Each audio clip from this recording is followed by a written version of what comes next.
Some were saying that Mattia Binotto was out as Ferrari team principal. Scuderia Ferrari actually came out and made a statement that those claims were false, although they didn't necessarily give a rousing statement that he was going to be team principal in the future.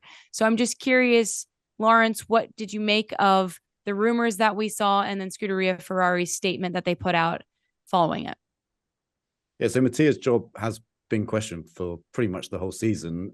Really, we saw earlier this year how Ferrari had a car that looked like it was capable of winning a championship, yet here we are in Abu Dhabi, and there's, they haven't been in the battle since really mid-season. So you can understand where these rumours came from. Ferrari have always been quite protective of Mattia over this period. But these stories, which came from legitimate, good Italian publications, and that's usually where the news comes from around Ferrari first. It's usually from the likes of Gazzetta dello Sport who had published a story around it. And so we thought, this looks like it. And the rumor was that Fred Vasseur, who's the team boss at Alfa Romeo, was going to come in to replace him. And that also made a certain degree of sense because Fred's unlikely, although it's not certain, to be kept around when Audi come in 2026 because they're likely to bring in their own people and want to do things their own way.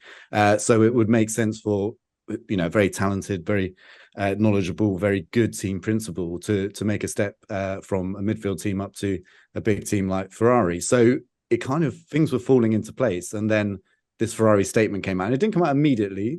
The story kind of cooked away for a day or two, and then they came out and they said, in relation to speculation in certain media regarding Scuderia Ferrari team principal Mattia Binotto's position, Ferrari states that these rumors are totally without foundation.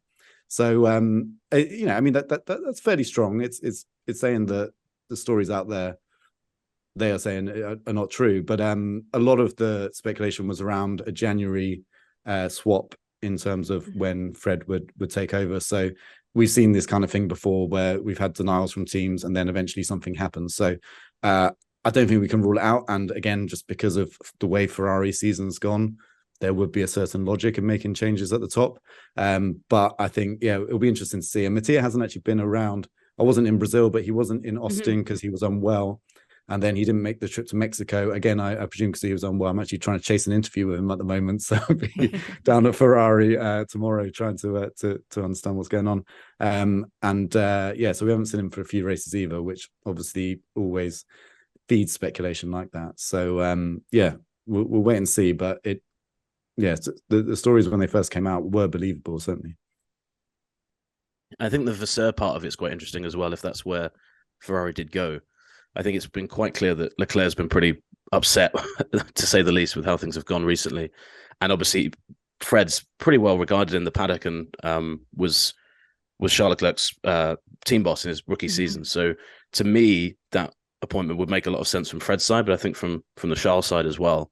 If you're trying to bring back your superstar driver kind of from the brink, there were some rumors of, him talking to Toto and stuff like that, which, didn't seem to have much basis to them, but I feel like got out there for that exact reason, is to kind of remind Ferrari, like, hey, like, I can go talk to other teams if I need to. And it's interesting because I think I get the impression from some conversations, with other team bosses in the paddock, that there's been a feeling that John Elkann, who's Ferrari president, has been trying to get rid of Binotto for a while. And maybe the issue Ferrari have had is not so much the getting rid of Binotto, but it's who actually replaces him. Who do you actually bring in? Ferrari, obviously, with Binotto, his whole thing was he was promoted from within. And I think the feeling seems to be that as much as Ferrari want to do that, and they want this kind of homegrown success story, I think they've realized that actually that's pretty unlikely. And I think one thing that's actually pretty interesting when you look at Ferrari is the dominant spell of their history, of the modern era, was when obviously Schumacher was dominating, but you had this great international team of people there. You had Schumacher, who was German, you had Jean Todt, who was French, and you had Ross Brawn, who was English, and you had Italian guys there working with it. But the big guys, the big guns within it, were all not Italian. And I feel like since then there has been a shift in Ferrari to be like, we want an Italian to lead the way into the future. And I'm not saying Italian people can't do that, but I don't know who else would replace Binotto as a like-for-like replacement who is Italian. And I think that's been the issue. So Vasseur would be sensible. I'm not sure whether he'd be a long-term solution or like, a stopgap between Binotto and somebody else. But it definitely makes sense. And I think this season, you can't really keep him around. You've got to make a change. And I'm still surprised that Binotto kept his job after 2019, because that's the season Ferrari had that illegal engine. Horrible. Like from a PR perspective for Ferrari was pretty dreadful, and it meant that for 2020 and 21 they took a huge back step. So he's probably on borrowed time already. So yeah, I wouldn't be surprised if this is his last race. But it's funny, isn't it? Because in a lot of sports, that vote of no confidence is often a sign that you're about to go. So the fact they didn't give him that, I wasn't sure what to make of it. But yeah, the like Laurence said, the journalists that actually broke that news, I think, are pretty well connected within Ferrari. So I think there's definitely some rumblings behind the scenes.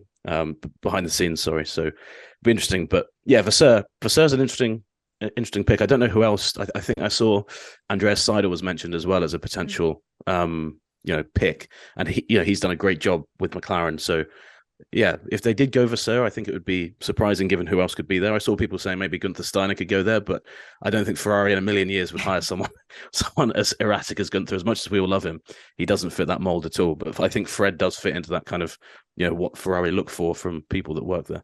Thanks for watching ESPN on YouTube, and for more sports highlights and analysis, be sure to download the ESPN app, and for premium content plus live streaming, make sure to subscribe to ESPN Player.